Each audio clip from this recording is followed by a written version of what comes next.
Assalamualaikum warahmatullahi wabarakatuh. Allahumma sholli ala Sayyidina Muhammad wa ala ali Sayyidina Muhammad. Pemirsa yang dirahmati Allah, marilah kita simak ceramah dari Ustadz Adi Hidayat dengan tema, sesibuk itukah kita mencari nikmat Allah? Sebelumnya marilah kita perbanyak sholawat minimal 1000 kali sehari, agar hidup kita penuh barokah dan mendapatkan syafaat kelak. Jangan lupa dukung kami dengan memberikan super thanks seikhlasnya. Marilah kita doakan agar Ustadz Adi Hidayat dan sekeluarga diberikan kesehatan dan kebahagiaan dunia dan akhirat. Selamat menyaksikan.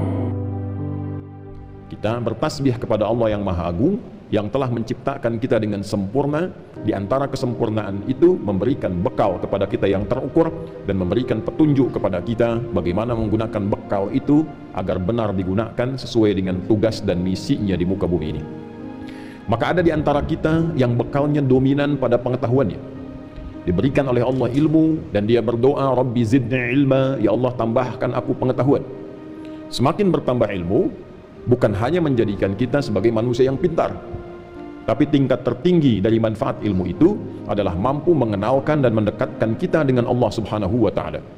Jadi bila ada orang yang semakin pintar tapi tidak kenal dengan Allah, artinya ada yang salah dengan penggunaan bekal keilmuannya itu. Innama yakhshallaha min ibadihil ulama'u. Demikian ditegaskan di Al-Quran surah Fatir, surah 35 di ayat ke-28 itu. Innama adatul hasri, huruf pembatas.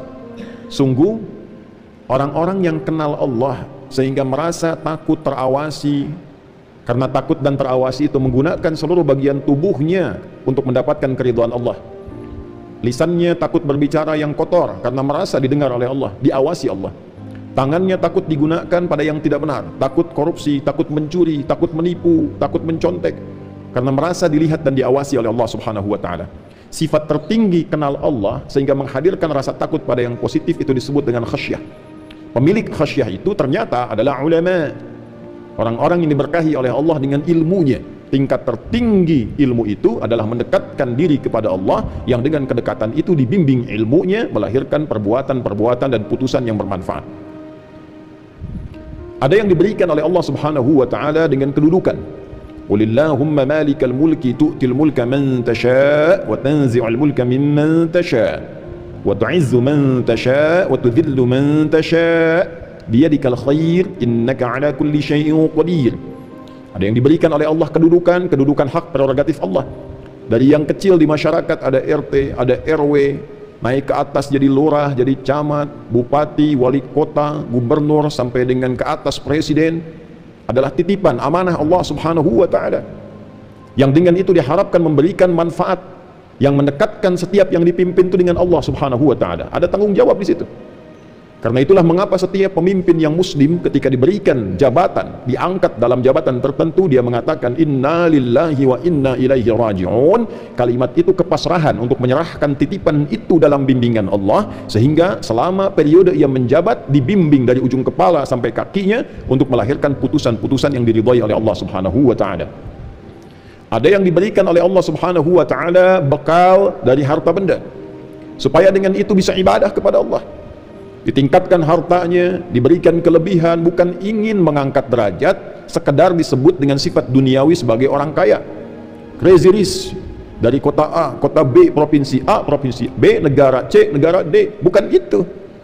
Kalau cuma sekedar gelar yang melekat, itu hanya menjadi hukum dunia. Sementara kita akan pulang ke akhirat, maka butuh persiapan bekal akhirat.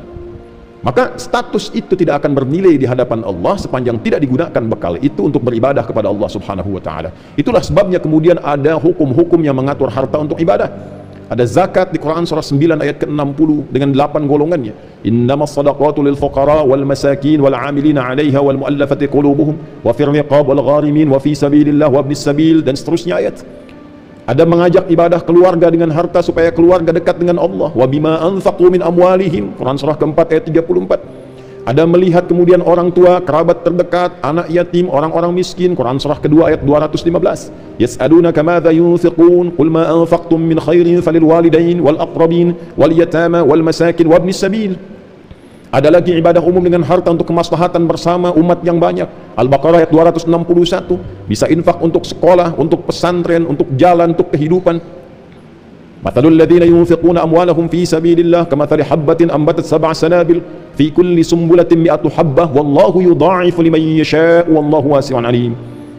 Ada yang keempat, diberikan tenaga, bukan untuk disebut sebagai orang paling kuat di bumi, orang yang tenaganya paling ekstra, bisa mengangkat beban di luar kadar kemanusiaan biasa, bisa berlari melebihi kecepatan singa misalnya. Bukan status ini yang ingin dibanggakan. Apakah tenaganya bisa digunakan untuk ibadah? Lihat bangun malamnya, lihat bacaan Al-Qur'annya, lihat tilawahnya, lihat puasanya. Jangan-jangan siangnya sibuk, paginya sibuk, malamnya pun tak mampu bangun.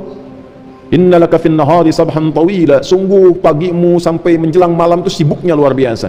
Cita-cita masuk surga hanya sekedar baca Al-Quran tak mampu, bangun malam tak ada daya. Jadi seluruh apa yang Allah berikan kepada kita, puncaknya adalah untuk mengenal Allah.